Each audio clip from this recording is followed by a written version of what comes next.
Bismillahirrahmanirrahim. Malam nisfu Sya'ban itu menjadi sangat istimewa karena yang pertama itu malam purnama.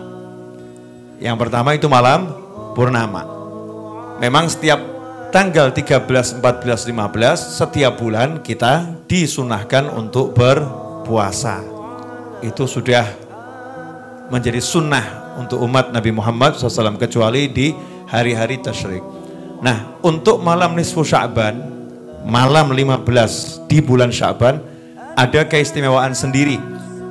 Karena di malam hari itu pernah sampai Nabi Muhammad SAW meninggalkan rumah beliau dan dibuntuti oleh Sayyidatuna Aisyah radhiyallahu taala anha karena nggak biasanya malam-malam Nabi Muhammad SAW itu keluar dari rumah, sehingga istrinya membuntuti, penasaran mau kemana gitu ya, mau kemana. Kemudian dilihat Nabi Muhammad SAW ke makam Baqi, ya, ke pemakaman Baqi, pemakamannya para sahabat, dan berdoa di sana.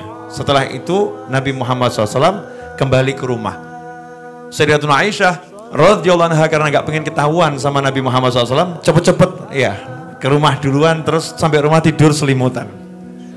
Nah, di kisah yang panjang di situ sambil tersenyum Nabi menyatakan, apakah tadi bayang-bayang hitam yang aku lihat adalah engkau?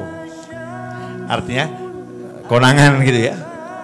Terus Rasul menyatakan, saya tidak akan mengkhianati harimu gitu ya. Hari ini kan hari tinggal di rumah Sayyidatuna Aisyah radhiyallahu anha, tapi saya diperintahkan oleh Allah Ta'ala untuk mendoakan ya orang-orang yang ada di pemakaman Baqi dan mintakan ampun untuk semuanya karena malam hari ini malam nisfu Sya'ban, malam di mana Allah mengampuni seluruh ya hambanya yang beriman kepada Allah kecuali orang-orang yang pertama musyrik, dalam arti benar-benar menyekutukan Allah.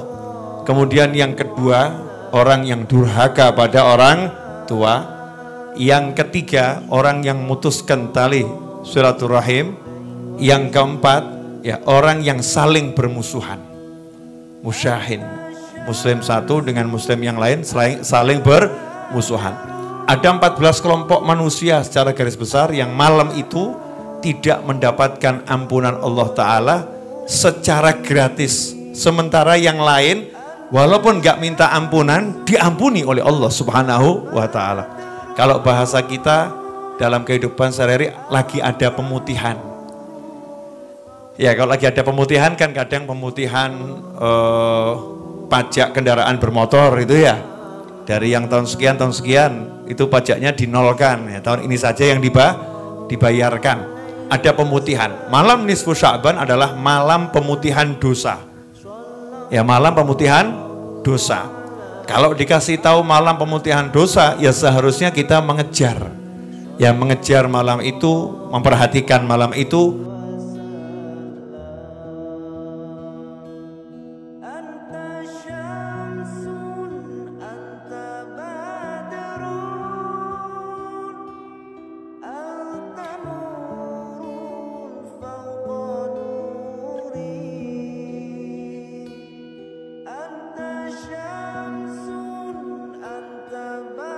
Punya dosa, walaupun kita nggak boleh menuduh orang lain berdosa, tapi ya sadarlah kalau kita ini ya masing-masing punya dosa, perkara dosa kita lebih banyak dari yang lain, ya itu urusan kita dengan Allah Subhanahu wa Ta'ala. Nah, karena kita sadar kita banyak dosa, ya mestinya kita pengen diputihkan dosanya, dihapus ya, dihapus. Nah, besok malam nisfu Sya'ban itu malam penghapusan dosa. Maka jangan disia-siakan. Karena itulah ulama membuat kegiatan-kegiatan di malam nisfu Sya'ban agar umat gak lalai, agar umat gak lupa. Kadang ada orang nanya, kenapa dibuat acara doa malam nisfu Sya'ban? Ya agar orang-orang seperti kamu ingat. Kalau gak diselenggarakan pembacaan doa malam nisfu Sya'ban, banyak orang yang gak ngerti kalau malam nisfu Sya'ban itu jatuh pada malam itu. Satu, ya. Banyak orang yang nggak ngerti kalau malam nisfu Sya'ban itu malam pengampunan. Ya, karena itulah dibuat doa bersama di malam nisfu Sya'ban. Nah, insya Allah kalau di Majlis Ar-Raudhah seperti biasa, sholat maghrib berjamaah, kemudian sholat sunnah ba'diyah 2 rakaat, kemudian sholat sunnah awabin 6 rakaat, 2 rakaat salam, 2 rakaat salam, 2 rakaat salam. Setelah sholat sunnah awabin baca Al-Fatihah, surat Yasin, dan kemudian berdoa, ditutup dengan sholat isya berjamaah. Nah, apa itu manfaatnya? Banyak, menghidupkan waktu di antara maghrib dan isya hari-hari biasa, seperti menghidupkan seluruh malam. Seperti orang bangun tahajud sepanjang malam. Kemudian orang yang berdoa setelah sholat, doanya pasti diterima oleh Allah Subhanahu wa ta'ala. Orang yang berdoa setelah baca Al-Quran, doanya pasti diterima oleh Allah Subhanahu wa ta'ala. Kenapa yang dipilih Yasin sama Al-Fatihah? Karena Al-Fatihah ummul kitab. Al-Fatihah itu induknya Al-Quran, sumbernya Al-Quran. Kenapa yang dipilih surat Yasin? Karena Yasin qalbul Quran. Surat Yasin jantungnya Al-Quran. Jadi kalau kita nggak bisa baca semuanya, ya ambil ibunya sama jantungnya. Ya, ambil ibunya sama jantungnya. Agar apa? Agar apa yang akan kita minta itu lebih cepat, ya, terwujud, lebih cepat terkabul. Meskipun Allah maha mengabulkan semua doa, tapi kesungguhan kita itu dinilai sama Allah Ta'ala. Beda loh ya, orang mau minta pakai hataman Quran dulu sama minta ya bismillah, alhamdulillah, sholawat, ya bagus ya. Tapi kalau hataman Quran dulu kan beda itu. Ini ada kesungguhan ya sebelum meminta. Seperti ibu-ibu mau nanya, Bu, punya anak gadis, datang satu orang tiba-tiba ngomong, Bu, saya mau ngelamar anak ibu. Ya senang-senang saja kalau orangnya baik, betul ya, caranya baik. Tapi ada satu orang ngasih uang 2 miliar, bangunkan ibu rumah 10 rumah di setiap kota. Masya Allah ya. Nah, setelah itu ibu dikelencerkan keliling dunia. Pada ujungnya terus dia ngomong, boleh enggak saya jadi anak ibu? Masya Allah. Kira-kira diterima atau ditolak? Diterima.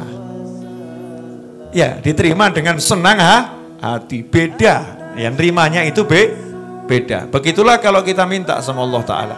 Kalau kita itu mintanya dengan banyak zikir dulu, ya, banyak wirid dulu, banyak qiraatul Quran dulu, melakukan hal-hal yang disenangi Allah Ta'ala, maka begitu kita minta, Allah tuh ya nerimanya seneng gitu. Karena ada juga orang yang dikabulkan sama Allah tapi Allahnya nggak seneng. Kok bisa begitu? Iya, soalnya lisannya nyebelin. Jadi Allah nggak seneng dengar suaranya langsung dikabulkan, timbang ini ganggu suaranya dikabulkan.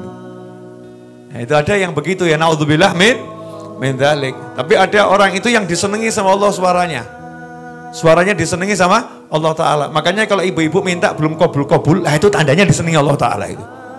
Allah senang, udah biar minta terus. Kabulnya udah jamin kabul, tapi sabar dulu. Cairkannya nanti dulu. Karena kalau dicairkan sekarang nanti dia nggak minta lagi itu. Ya biar dia minta terus, ngucap terus. Ya, husnudzon kita begitu. Kalau minta kok belum kabul, berarti Allah lagi senang mendengar suara kita, sementara Allah maha menyenangi suara hamba-hambanya yang berdoa. Jadi malam nisfu Sya'ban. Karena itu perlu diperhatikan, jangan menyimpan permusuhan dengan siapapun.